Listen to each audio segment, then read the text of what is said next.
દેશના આઝાદીમાં આપણું આટલું મોટું યોગદાન હતું। દેશ આઝાદ થયો, દેશમાં લોકશાહી આવી, લોકશાહીમાં દેશમાં બંધારણ બન્યું અને બંધારણની કલમમાં 444, 244, 13 કમાં આપણા વિસ્તારને 5મી અનુસૂચિ તરીકે જાહેર કરવામાં આવ્યો। એ જ પ્રકારે દેશના આસામ હોય, સિક્કિમ હોય, મિઝોરમ હોય, નાગાલેન્ડ હોય, મેઘાલય હોય, તમામ રાજ્યને અનુસૂચિ 6 અંતર્ગત સમાવેશ કરવામાં આવ્યો। ત્યારે અનુસૂચિ 6 ત્યાં લાગુ કરવામાં આવી અને ગુજરાતમાં આજ દિન સુધી અનુસૂચિ 5 લાગુ કરવામાં નથી આવી। અને આ સત્તામાં બેઠેલા લોકો અનુસૂચિ 5 લાગુ હોવા છતાં પોતાનો સત્તાનો દુરુપયોગ કરીને આદિવાસીઓની જમીનો છીનવી રહ્યા છે, આદિવાસીઓના ખનીજો છીનવી રહ્યા છે, કુદરતી સંપાદનો છીનવી રહ્યા છે। રોડના નામે, ડેમના નામે, આ વિસ્તારમાં કોરિડોરના નામે, જીએમડીસીના નામે, હાઇડ્રો પાવરના નામે, જીઆઈડીસીઓના નામે, સરકારી આવાસોના નામે, સ્ટેચ્યુના નામે આજે આદિવાસીઓને એમની જમીનો છીનવાઈ રહી છે। આજે આખા દેશમાં 80 લાખ આદિવાસીઓ વિસ્થાપિત થયા છે। એ આ સરકારો દ્વારા કરેલી દેન છે સાથીઓ। આજે ગુજરાતમાં, આજે દેશમાં 8% આદિવાસીઓ છે। 2011ની વસ્તી ગણતરી પ્રમાણે 11 કરોડથી પણ વધારે દેશમાં આદિવાસીઓ છે। આજે ગુજરાતમાં 15% આદિવાસીઓ છે। 1,25,00,000 આદિવાસીઓ ગુજરાતમાં છે। 29 જાતિઓ ગુજરાતમાં આદિવાસીઓની છે। આજે તમે મને બતાવો કયા ક્ષેત્રમાં આદિવાસીઓ 15% છે, બતાવો મને। તમે સચિવાલયમાં જશો, આદિવાસીઓનું લિસ્ટ તમે માંગજો, તમે હાઈકોર્ટના જજની યાદી જોઈ લેજો, તમે ઇન્ડસ્ટ્રીયલના આપણા આદિવાસીઓને કેટલા લાભો મળ્યા છે જોજો, તમે રિયલ એસ્ટેટમાં આપણા આદિવાસીઓની સંખ્યા જોજો। ત્યારે આઝાદીના 78 વર્ષમાં સરકારોએ માત્ર ને માત્ર આદિવાસી બજેટમાંથી અમૃત મહોત્સવો કાઢે છે, વિકાસ મહોત્સવો કાઢે છે, ગૌરવ યાત્રાઓ કાઢે છે અને પોતાના તાઇફાઓ કરે છે। ત્યારે હવે આપણે બધાએ જાગી જવાનું છે અને આ સરકારને 2027માં ઉખાડીને આપણે ફેંકી દેવાની છે।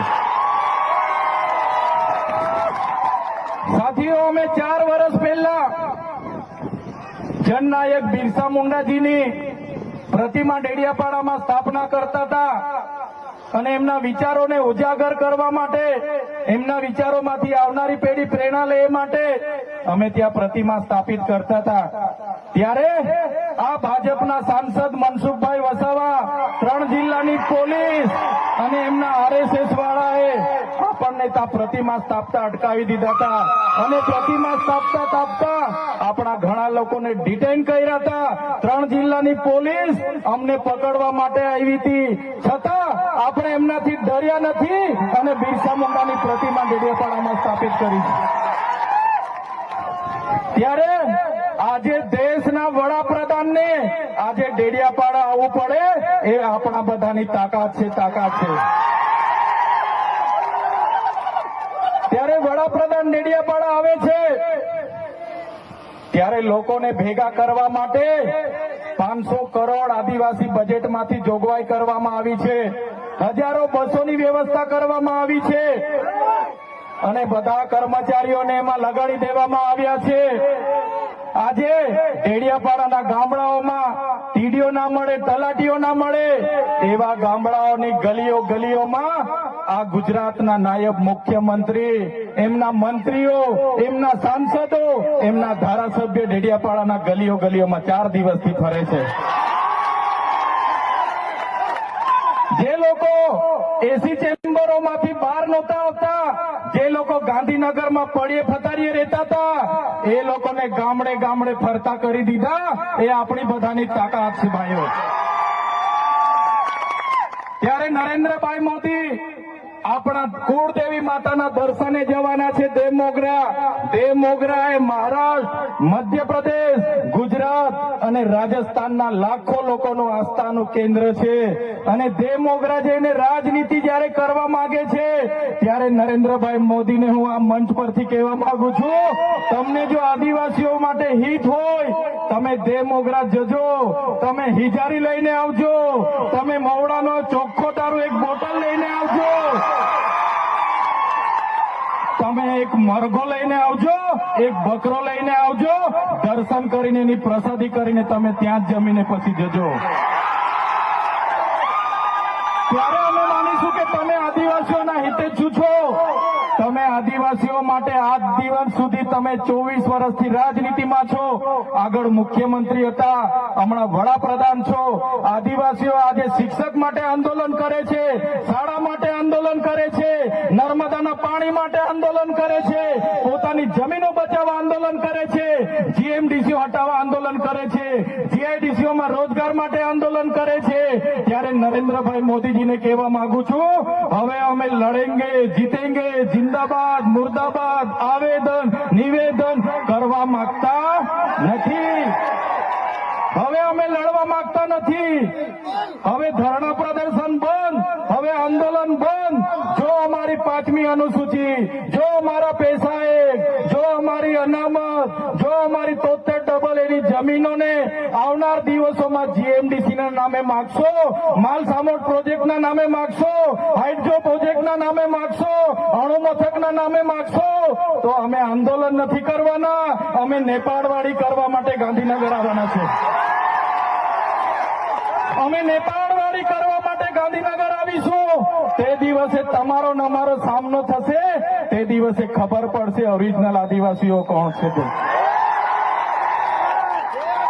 ત્યારે કેટલાક મીડિયાવાળા મિત્રોએ મને પૂછ્યું, તમારા ડેડિયાપાડામાં નરેન્દ્રભાઈ મોદી આવે છે, તમારું બધું પૂરું થઈ જાય. ત્યારે મેં મીડિયાવાળાને મિત્રોને કીધું, નરેન્દ્રભાઈ મોદી આવીને જાય પછી એમના મિત્ર ડોનાલ્ડ ટ્રમ્પને પણ લઈ આવજો, અમારા લોકોને ક્યાંય ફેર પડવાનો નથી. હવે અમારા લોકો જાગી ગયા છે, અધિકારોની વાત કરીએ છીએ. સંવિધાન અધિકારો અમને આપો, સામાજિક અધિકારો આપો. અમને જે મળેલી અમારા અધિકારોની વાત અમે કરીએ છીએ ત્યારે અમને ખબર પડી ગઈ કે આદિવાસી સમાજ હવે જાગૃત થયો છે. ત્યારે બિરસા મુંડાના રથ જયારે લઈને ફર્યા, એમના મંત્રી તંત્રી મારું નામ લઈને મને ગાળ બોલે કે પેલો ચૈતર વસાવો અહીંયા આવે છે, આમ કરે છે, તેમ કરે છે, ફલાણું કરે છે, ઢીકડું કરે છે.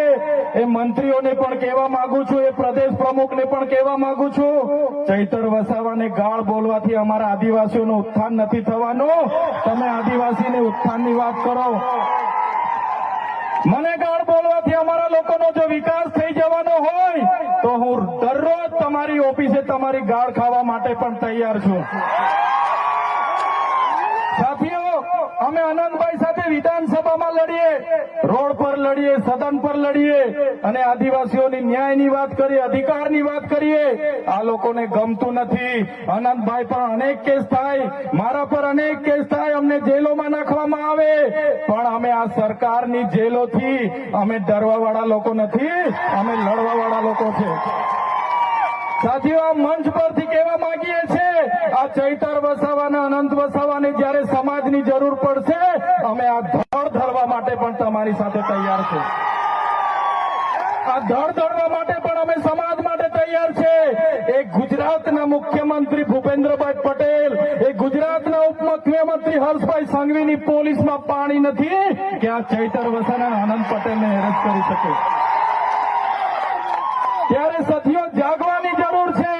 આગળ ડોક્ટર સાહેબે કીધું, આપણી જે મૂળ સંસ્કૃતિ છે આપણે ભૂલી ચાલ્યા. આપણો નંદરિયો દેવ, આપણો ગામનો હિમારિયો દેવ, આપણો વાઘ દેવ, ગોવાળ દેવ, આપણો કાળિયો ભૂત, આપણે ધરતી માતાને પૂજનારા, આપણે નદી નાળાને પૂજનારા, આપણે ચંદ્ર અને સૂર્યને પૂજનારા, આપણે પ્રકૃતિના પૂજક તરીકે છે. ત્યારે જન્મ મરણની વિધિ, લગ્નની વિધિ આપણે ભૂલી ચાલ્યા છે.